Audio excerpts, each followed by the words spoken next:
Hey everyone, and welcome to another deep dive. Today we're going to be looking at some really interesting ideas about creating opportunities instead of, just waiting around for something lucky to happen. Yeah, I think it's easy to fall into that trap of thinking that opportunities are these things that we have to just kind of stumble upon. Ah. But this speaker really flips that on its head. So instead of waiting around, how do we actually, create opportunities? Well, they start off by saying the opportunity is not external. It's not something out there that you need to go and find. It's within each of us. So instead of asking what opportunity is out there for me, it's more like what opportunities can I create? Exactly. And they have this great analogy of resources like the sun and the wind. They're just there, right? But people need to figure out how to use them. That's such a good point. Like solar panels and wind turbines, you're harnessing that natural energy. Exactly. And then they go on to say, instead of asking what's the right kind of business to open, you should be focused on creating a champion product, something that people truly want. So it's not about the structure of the company, it's about the thing you're offering. Yeah. They actually say that all companies are basically the same. It's the product that makes all the difference. That's really interesting. So then how do we find that champion product to offer? They're a big believer in constant testing, just putting things out there, getting feedback, and refining your offering until you find that sweet spot. It's a much more action-oriented approach instead of just theorizing. But what about setbacks? Everybody has to deal with obstacles. What do they say about that? That's when it gets really interesting. They actually argue that adversity is not an obstacle, but an opportunity. They even talk about launching their new business ventures specifically in response to challenges. Could you give us an example? Sure. Like, there was a time when they lost a lot of money on an event because of canceled tickets. But instead of giving up, they went and created a whole ticketing platform. So they literally turned that setback into a new business. Whoa, that's amazing. It's like turning lemons into lemonade, but on a whole other level. Yeah. And they point out how Jeff Bezos even faced tons of challenges early on with Amazon. Like, he was getting sued by major booksellers for selling books online. But he just kept adapting and innovating. So resilience is super important. But it's not just bouncing back. It's using those setbacks to propel you forward. So then how do we know we're going in the right direction? They talk a lot about having a vision for the future, and they break it down in a really helpful way. Vision is like your ultimate destination, they say, and direction is the immediate next step to get there. It's like having a map and a compass. The map shows you the end goal, and the compass helps you figure out which way to go right now. Perfect analogy. And you need both. But then there's another piece that I think is so important, especially today. They talk about understanding the systems at play.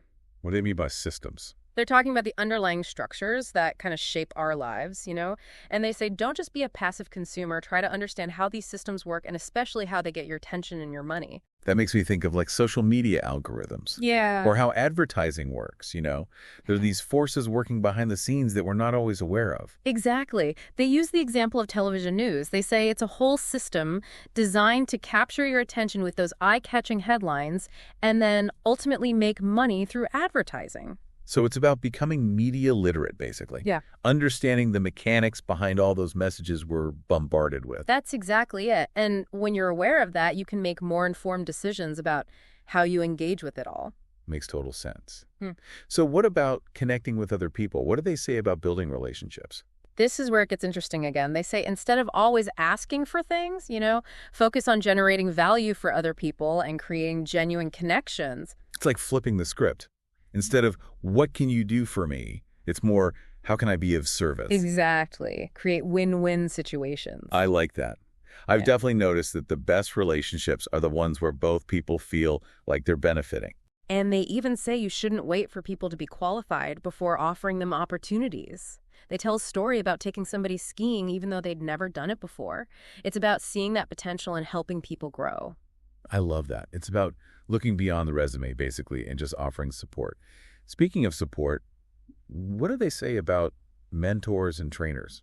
Oh, they're huge advocates for finding good mentors. They talk about investing in mentors for their business, for their fitness, and for personal growth. So having the right guidance can really make a difference. Absolutely. They say having access to that knowledge and experience from people who have already done what you're trying to do can save you a ton of time and mistakes. I can definitely see that. So what about financial resources? Do they talk about money at all? Yeah, they have this concept called smart money, which is all about investing wisely, not just focusing on how much you make, but also on the other benefits you get from that investment. So it's not just about profit, it's about the overall value you're getting. Exactly. They actually say that smart money brings wisdom, experience, access, even branding. It's much more holistic. I see. So it's about aligning your investments with your values and really thinking about the bigger picture. Exactly. And it connects back to their point about understanding systems. It's about becoming savvy, not just in your chosen field, but also in the financial systems that govern it. Like understanding taxes and investment strategies and all that. Exactly. And they even talk about building those genuine friendships with people who are on a similar path as you, moving at the same speed and operating at a similar level. They use this great analogy of airplanes flying in formation. Real friends, they say, share the same direction, altitude, and speed. I love that analogy. So it's not just about networking, it's about finding your people who you resonate with. That's it. And they say don't try to force friendships with people who are not on that same flight path. It just ends up being draining for everyone. It's like trying to fly in formation with a plane that's going in a completely different direction. Yeah. You're constantly adjusting to accommodate them, and you end up getting off course yourself. They actually shared a story about turning down a request for friendship because the other person was moving at a much slower pace. It's about respecting each other's journeys and recognizing that not every connection is meant to be a close friendship. But it's also about pushing yourself to constantly grow, right? Absolutely. They say stagnation is the enemy. You have to keep moving forward and upward. It's about embracing the journey of personal growth and understanding that there's always more to learn and more to experience. Exactly. And they believe that everyone's mind needs an overhaul to really reach their full potential. Like a major renovation. Yeah. They compare it to the process of maintaining an airplane. Every single part needs to be checked and replaced if necessary to keep it flying at its best. They say we need to treat our minds the same way. So it's about being willing to do that inner work, to look at our beliefs and habits and make adjustments where needed. It's not always easy, but it's necessary for growth. They talk about going through a really rigorous fitness challenge and how it forced them to confront their own limitations and push past their comfort zones. That's a good reminder that growth often involves discomfort. We have to be willing to step outside of what feels safe and familiar. They even share a really interesting insight they discovered during that fitness challenge. They realized that they were often mistaking thirst for hunger. I think we've all been there, right? You feel a pang and you automatically reach for a snack. But sometimes all you really need is a glass of water. They say that by staying properly hydrated, you can actually manage your hunger cues more effectively. It's a simple but powerful reminder to listen to our bodies and pay attention to what they're really telling us. And they really walk the talk, you know? Like, during that same event where they were talking about all these ideas, they actually took questions from the audience. And one of those questions led to a spontaneous business deal. Wow, that's incredible. Talk about creating opportunities in real time. Yeah. And they also shared a story about how one of their team members ended up connecting with Donald Trump's lawyer simply by listening to one of their talks and reaching out. It's about recognizing those unexpected opportunities and taking initiative. It's like they say, luck favors those who are in motion. You have to be out there engaging with the world for those opportunities to even present themselves. Exactly. They even joke that they've never seen luck favor someone who is asleep. That's so true. You have to be awake, alert, and ready to seize those moments when they arise. So how does this all tie back to the idea of creating opportunities? They emphasize that opportunity is often mistaken for luck, but in reality, it's about taking action. They use this funny analogy of a lottery ticket magically appearing in your bed. It's just not going to happen. You have to be out there buying tickets, engaging with the world, for luck to even have a chance to find you. It's like increasing your surface area for luck to land on. And they connect this to faith as well. They say that waiting on a higher power shouldn't be a passive process. It should be an active process of aligning your actions with your beliefs. You have to put your faith into practice. That's a powerful message. Yeah. Faith without works is dead. You have to believe and you have to act. And they also address this human tendency to blame external factors for our lack of success. They use the example of Hitler blaming the Jewish people for Germany's struggles. It's a reminder that blame is a distraction. It's easy to point fingers, but true growth comes from looking inward and taking responsibility for our own circumstances. What do they say we should focus on instead? They urge us to create our own systems, our own drivers, and our own destinies. We are not puppets. We are the architects of our own lives. We have the power to shape our own realities. That's so empowering. And it ties back to their point about understanding systems.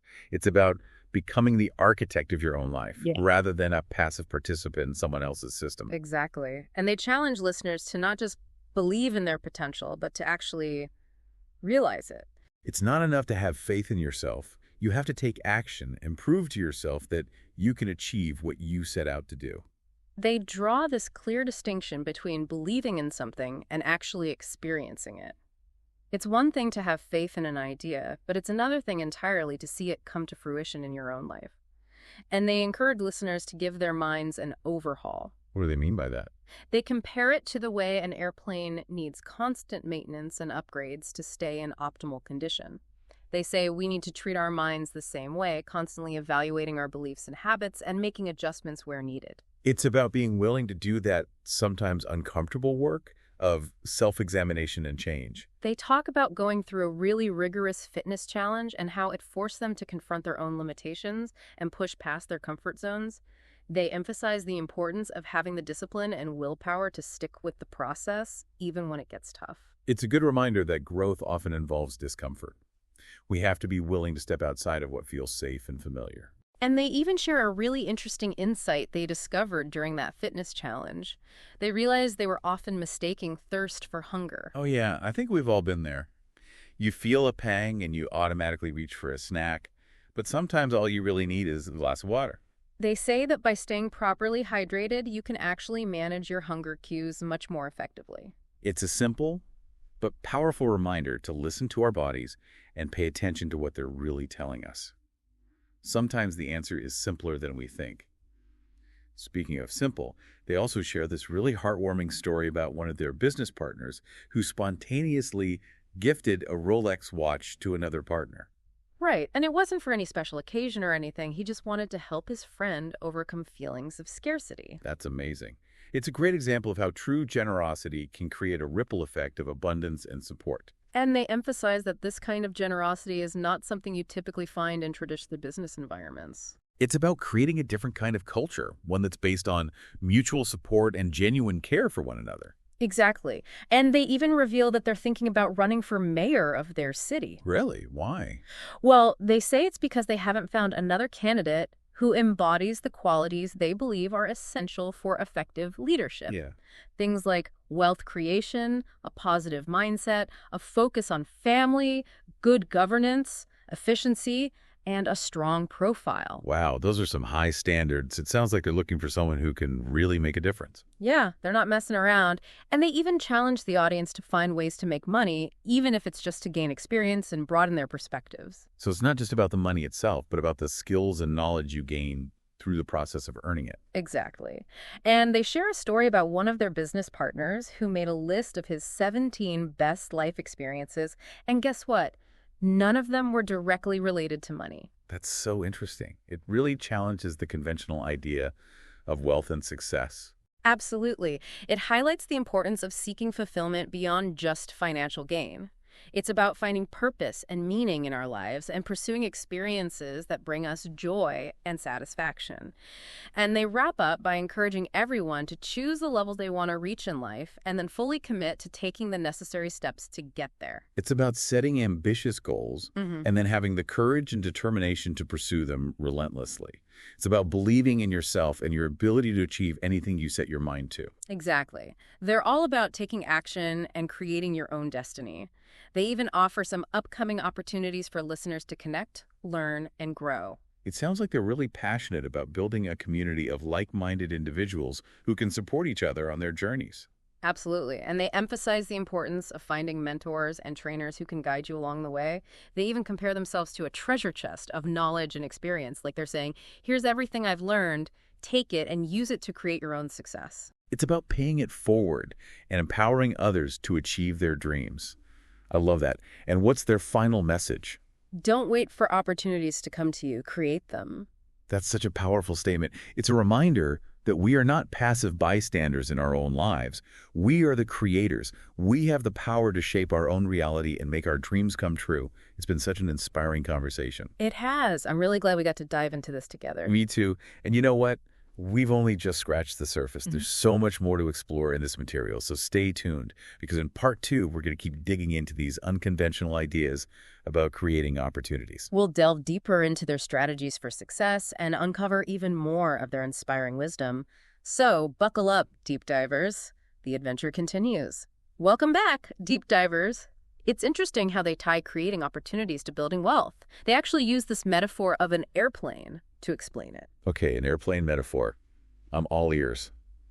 Tell me about that. So they say that if you want to build real wealth, like become a billionaire, you need to treat it like flying a plane. You got to think about direction, altitude, and speed. You wouldn't just hop in any old plane and expect to get to where you want to go, right? No, absolutely not. You need to have the right plane, the right flight plan, a pilot who knows what they're doing. Exactly. And they actually give this really thought-provoking example. They do this calculation of how long it would take to become a billionaire if you were earning $1 million a month. You know, like a nice steady income. Okay, $1 million a month, that's pretty good. I'd be happy with that. So how long would it take? It would take you 83 years. 83 years. Wow, that's way longer than most people even live. Yeah. So earning a steady income, even a big one, isn't the key to becoming super wealthy. Exactly. They're pointing out that if you really want to accelerate your wealth, you need to think about things like compound interest, where your earnings are constantly growing. Like even with a modest return of just 1% a month, you can potentially reach billionaire status much faster. It's like making your money work for you, not just working for your money. That's it. It's about leveraging those systems to really accelerate your progress. But they also emphasize this isn't just about financial wealth. It applies to any area of your life. If you're actively creating opportunities, if you're connecting with the right people, if you're constantly testing and innovating, you can achieve amazing things in a fraction of the time. So it's about applying those principles of direction, altitude, and speed to your overall life, always moving forward and upward. Exactly. And they caution against always relying on opportunities that are handed to you, especially when you're in a position of need. What do you mean by that? Well, they suggest that those types of opportunities, the ones that come from a place of charity or pity, might not lead to lasting success. They might even keep you stuck in a cycle of dependence. So it's more about empowering yourself to create your own opportunities rather than waiting for someone else to give you a handout. Precisely. It's about breaking free from that cycle and forging your own path. They even challenge this tendency to blame external factors for our lack of success, like blaming the government, for instance. So instead of saying, if only the government would do this or that, they encourage us to take ownership of our situation and find solutions. Exactly. They use this example of taxes. Instead of complaining about high taxes, they suggest we become more knowledgeable about the tax system and find ways to optimize our business models. It's about being resourceful and finding ways to navigate the system to your advantage. Okay, so it's not about playing the victim, it's about taking control.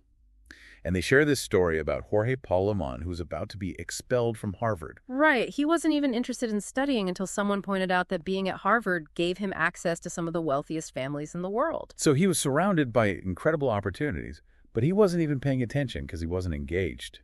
Exactly. He was failing to capitalize on the potential right in front of him, and this is where they make a critical distinction. It's not about needing an opportunity, it's about needing to capitalize on one. You might be surrounded by opportunities, but if you're not actively seeking them out and taking action, they'll pass you by. It's like that saying, luck is what happens when preparation meets opportunity. You have to be ready and willing to seize the moment when it arises. Absolutely. They share their own experience of getting a meeting with a top startup investor. And it wasn't because they were super connected in the tech world. It was through a connection with one of their business partners. So sometimes it really is about who you know or who knows you. It highlights the importance of building those genuine relationships and having a diverse network. Exactly. And they emphasize that connecting with people should be about generating value, not just asking for favors. So instead of going into those interactions with a what can you do for me mentality, it's more about how can I be of service? Exactly. They even take it a step further. They say, instead of asking what kind of business should I start, Ask yourself, how can I serve others in a way that creates value? I love that. It really shifts the focus from personal gain to making a positive impact. And they illustrate this with a personal story about auctioning off this helmet they bought in France. But the winner of the auction didn't just get the helmet, they also got access to their inner circle. That's cool. It's a tangible representation of providing access and opportunity to someone who might not otherwise have it. Exactly. It's about being creative and finding ways to create those win-win situations. And speaking of creating opportunities, they have this interesting take on luck. They say luck favors those who are in motion. So it's not about sitting around waiting for something good to happen. It's about putting yourself out there, taking action, and creating opportunities for those lucky breaks to find you. It's almost like you're increasing your surface area for luck to land on. I love that analogy. They even joked that they've never seen luck favor someone who is asleep. You got to be awake, alert, and engaged with the world to even be in the game. So true. You have to be present and ready to seize those opportunities when they arise. They also share a story about how they got their very first job when they were 16. It wasn't through connections or favors. They just saw a help wanted sign, walked in, and applied. Sometimes the most straightforward approach is the most effective. It's about taking control of your own destiny, not waiting for someone else to hand you an opportunity. Exactly. And they caution against always relying on others for those opportunities. They argue it can lead to mediocrity. They want people to embrace the challenge of creating something from nothing. It's about embracing that self-reliance and recognizing that you have the power to shape your own future. And they really challenge this idea that opportunity is something that needs to be given. They argue the most powerful opportunities are the ones you create yourself. They share a story about someone who actually declined a job offer because they were waiting for a family inheritance. Wow. So they were putting their hopes on someone else's demise, essentially. Exactly. They were clinging to this external expectation instead of creating their own success. And they bring it back to this point about opportunity versus luck. Opportunity is not some magical thing that just happens. It's about being in motion and taking action. It's like that lottery ticket analogy again. It's not going to just appear in your bed. Yeah. You have to go out there and buy the ticket to even have a chance. And they tie this to faith as well. They say that waiting on a higher power shouldn't be a passive process. It should be an active process of aligning your actions with your beliefs. So it's not enough to just believe. You have to act on those beliefs. Exactly. They use a powerful example. They talk about how Hitler blamed the Jewish people for Germany's struggles. It's a reminder that blaming others is just a distraction from taking responsibility for our own circumstances. It's easy to point fingers, but true growth comes from looking inward and taking ownership. Exactly. They urge us to create our own systems, our own drivers, and our own destinies. We're not puppets. We're the architects of our own lives. That's powerful. We have the power to shape our own realities. And they don't want us to just believe in our potential. They want us to actually realize it, to turn those beliefs into tangible outcomes. It's not enough to just have faith in yourself. You have to take action and prove to yourself that you can achieve what you set out to do. They make a clear distinction. It's one thing to believe in something. It's another thing entirely to experience it. And they encourage listeners to really examine their minds and give them an overhaul. Like a major renovation. Exactly. They compare it to the way an airplane needs constant maintenance and upgrades to stay in optimal condition. They say we need to treat our minds the same way, constantly evaluating our beliefs and habits and making adjustments where needed. So it's about being willing to do that sometimes uncomfortable work of self-examination and change. Exactly. They talk about going through this really rigorous fitness challenge and how it forced them to push past their comfort zones and confront their own limitations. They emphasize the importance of having that discipline and willpower to stick with it, even when it gets tough. It's a good reminder that growth often involves discomfort. We have to be willing to step outside of what feels safe and familiar to really expand our potential. And they even share a really interesting discovery they made during that fitness challenge. They realized they were often mistaking thirst for hunger. Oh, I could totally relate to that. Sometimes you feel that pang and you automatically reach for a snack, but all you really needed was a glass of water. Exactly. They say by staying properly hydrated, you can actually manage those hunger cues much more effectively. It's a simple but powerful reminder to listen to our bodies and really pay attention to what they're telling us. Sometimes the answer is simpler than we think. And I love how they actually put their ideas into action. Like during that same event where they were sharing all this wisdom, they actually took questions from the audience. Right. And one of those questions led to a spontaneous business deal. That's incredible. Talk about creating opportunities in real time. It was a perfect example of how putting yourself out there and being open to those unexpected connections can lead to amazing things. And they also share a story about how one of their team members ended up connecting with Donald Trump's lawyer. Wow, really? How did that happen? Their team member just happened to be listening to one of their talks and decided to reach out. It's a great example of how taking initiative and recognizing opportunities where others might not can open doors you never even imagined. It's about being proactive and seeing the potential in every situation. They also offer some really insightful advice on building genuine friendships. They use this really vivid analogy. Real friends are like airplanes flying in formation. They share the same direction, altitude, and speed. I love that. So they're saying true friends are on similar paths, moving at a similar pace, operating at a similar level of understanding. Exactly. They're not trying to drag each other down or hold each other back. They're supporting each other's growth. They're flying together, in sync. And they caution against trying to force those friendships with people who are not on the same flight path. Right. It's like trying to fly in formation with a plane that's going in a completely different direction. You're constantly adjusting to accommodate them, and you end up getting off course yourself. It's about respecting each other's journeys and recognizing that not every connection is meant to be a close friendship. Exactly. They actually shared a story about declining a request for friendship because the other person was moving at a much slower pace and was constantly asking them to slow down and adjust their course. So it's about honoring your own path and allowing others to do the same, but it's also about constantly pushing yourself to grow. Absolutely. They emphasize that stagnation is the enemy. You have to keep moving forward and upward. It's about embracing that journey of personal growth and recognizing that there's always more to learn, more to achieve, more to experience. Exactly. And they really drive home this point about generosity. They say true generosity is not just about giving money. It's about giving your time, your energy, and your attention. So it's about being generous with all of your resources, not just your financial ones. And they tell this incredible story about one of their business partners who spontaneously gifted a Rolex watch to another partner. And it wasn't for any special occasion or anything. He just wanted to help his friend overcome those feelings of scarcity. That's amazing. Yeah. It's a beautiful example of how generosity can create a ripple effect of abundance and support. And they point out that this kind of generosity is not something you typically find in traditional business environments. It's about creating a different kind of culture, one that's based on mutual support and genuine care for one another. Exactly. They also reveal that they're thinking about running for mayor of their city. Really? Well, They say it's because they haven't found another candidate who embodies the qualities they believe are essential for effective leadership. Things like wealth creation, a positive mindset, a strong focus on family, good governance, efficiency, and a strong profile. wow, those are some high standards. It sounds like they're looking for someone who can really make a difference. Yeah, they're not messing around. And they even challenge the audience to find ways to make money, even if it's just to gain experience and broaden their perspectives. So it's not just about the money itself, but about the skills and knowledge you gain through the process of earning it. Exactly. They share the story about one of their business partners who made a list of his 17 best life experiences, and guess what?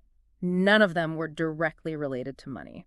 That's really interesting. It challenges that conventional idea that wealth equals happiness. Absolutely.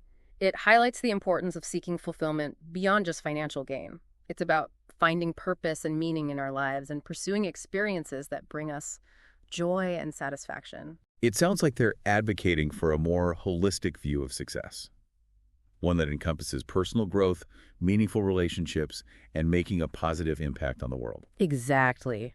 And they wrap up this section by encouraging everyone to choose the level they want to reach in life and then fully commit to taking the necessary steps to get there. It's about setting those ambitious goals and then having the courage and the determination to pursue them relentlessly. It's about believing in yourself and your ability to achieve anything you set your mind to.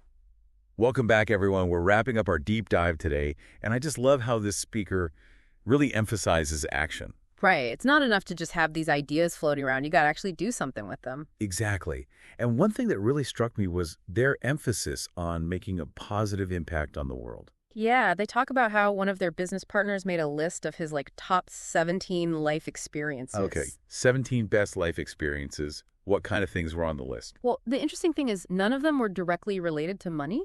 Wow, that's really powerful. So it wasn't about fancy cars or extravagant vacations. Nope. One of the experiences on the list was seeing the joy of a community in Angola after they'd helped fund a well there. Clean water, basic necessity. It's a good reminder that true wealth isn't always about having a lot of money.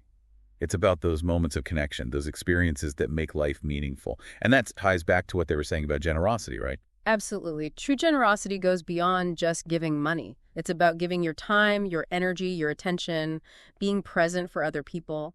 So how do we take all of these amazing insights and put them into practice in our own lives? They have a really simple but powerful message.